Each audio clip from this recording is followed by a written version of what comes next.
मंदिर देखी डरे, सुदामा मंदिर देखी डरे, यहाँ रही मेरी टूटी झोपड़िया, कंचन महल खड़े, सुदामा मंदिर देखी डरे, सुदामा मंदिर देखी डरे।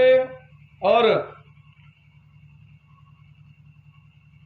जब देखा हैरान थे सुदामा जी की, इतने बड़े बड़े महल ये कहाँ से आ गए, मेरी कोई जमीन हड़प करके किसी ने जबरदस्ती तो नहीं बनवा लिया। अरे गरीब मने इनके ऐसे होता है, जमीन हड़प के ली जाती और सेठ लोग जल्दी जो है बना लेता जबरदस्ती। और आजकल वो तो है, तो सुदामा जी सोचने लगे कोई आकर के हमारी कुटिया पर बस गया। देखो हम गए भगवान के दर्शन करने, मेरी कुटिया थी वो भी चली गई। अब जो है सुदामा जी सोच रहे हैं कि आखिर मेरी कुटिया गई कहाँ, मेरे बच्चे, मेरी पत्नी, ये सब कहाँ गए। तब तक सुशीला ने देखा भगवान सुदामा जी को आते हुए, सुशीला ने देखा ऐसे जो है सब सिपाहियों के साथ में सुशीला जी आई और आकर के सुदामा जी के पास आने लगी। सुदामा जी ने देखा, सुदामा जी ने किसी से पूछा आइए बताओ ये महल किसका है। तो उस व्यक्ति ने कहा सुदामा का है। और ये कौन सा गांव है, कहा सुदामापुरी। ये महल किसके हैं, वो बड़ा वाला महल सुदामा का है, बाकी सब हम लोगों के हैं। सुदामा हम मन में सोचने लगे अरे यक्के नाव दुई मन ही तो हुआ था, अरे यक्के नाव के दुई मन ही तो हुआ था। तो सोचिन हो कि कोई बड़मनई हुई सुदामा, कोई सेठ वोट हुई है। तो वो कहाँ है सुदामा, सुदामा कौन से जाति के हैं।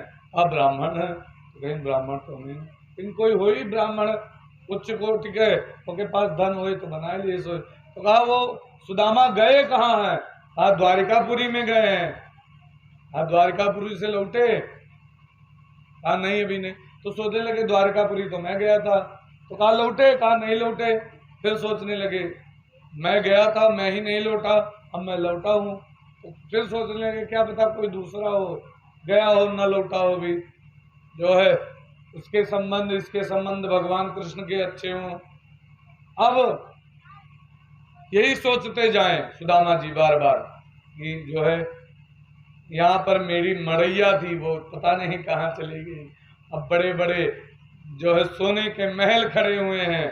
अब तक सुशीला ने देखा सुदामा जी को, जो है वो महल के ऊपर से वो चली सिपाहियों को लेकर के सुशीला जी और आकर के सुदामा जी से मिलने के लिए पहुंची। और जैसे सुदामा जी से के पास पहुंची तो सुदामा जी भाग के किनारे दिवाली कांडे लुकाए गए। सुदामा जी के पास जैसे आने लगे, सुदामा जी ने कहा क्षमा करो मुझे, मैंने कोई अपराध नहीं किया, मैं अपनी जमीन नहीं चाहता हूँ, मैं जा रहा हूँ, मैंने कोई अपराध नहीं किया। तब आकर के सुशीला ने प्रणाम किया, कहा प्रभु स्वामी मैं आपकी पत्नी हूँ। अरे तुम तो पहचान में नहीं आ रही हो कि तुम कैसी लग रही हो, पहले दुबली पतली थी, अब मोटी तगड़ी हो गई हो। हाँ कहा ये कैसे हुआ, कहा जो है आप गए थे उसी रात जो है भगवान ने भेज दिया विश्वकर्मा जी को, जिसके यहाँ से हम लोग लेकर के अपना जीवन यापन करते थे, उन सबका महल बनवाया। उसके पश्चात अपना महल बनवाया, विश्वकर्मा जी ने रातों रात बना करके खड़ा कर दिया, ये उन्हीं की कृपा है। अच्छा भगवान फिर बोली जो है सुशीला, कहा ये बताओ भगवान को मेरा संदेशा बताया था। हाँ बताया था।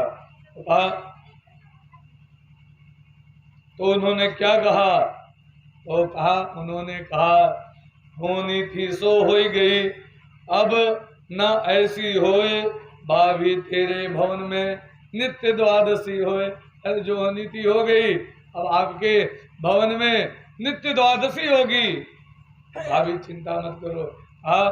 देखो उन्होंने वहां कहा और तुरंत भेज दिया, देखो हमारे महल बन गए।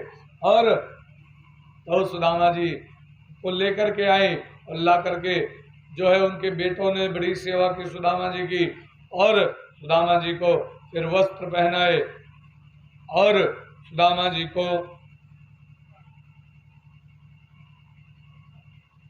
वस्त्र पहना करके राजसी, उसके पश्चात कहा अब आप जो है इस नगर के मालिक हैं, अर्थात राजा हैं।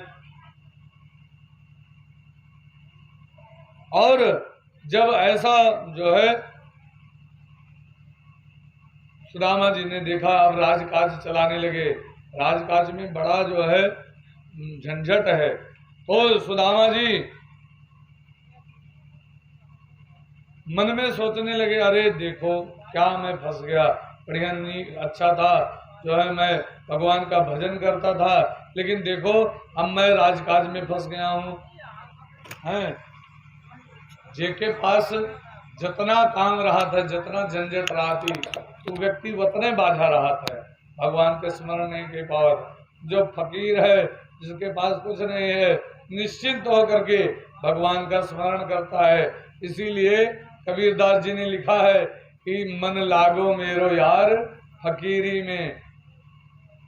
डॉक्टर साहब अक्सर गाया करते हैं, जो सुख पाओ राम भजन में, सो सुख नाही अमीरी में, मन लागो मेरो यार फकीरी में।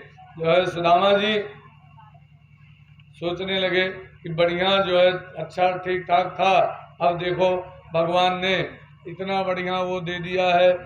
सुदामा जी ने कहा भैया अपने बड़े बेटे को कहा तुम संभालो, हम तो केवल एक यहीं पर रहेंगे। सुदामा जी वहीं पर रहने लगे और उनके बेटे राज चलाने लगे। बोले वृंदावन बिहारी लाल की, बोले राधे रानी की। इस प्रकार दसम स्कंद का उत्तरार्ध जो है समाप्त होता है। आगे एकादश स्कंद में विशेष रूप से अध्यात्म की कथा है। उसमें भगवान ने उद्धव जी को बड़ा, उद्धव और भगवान श्री कृष्ण का संवाद है।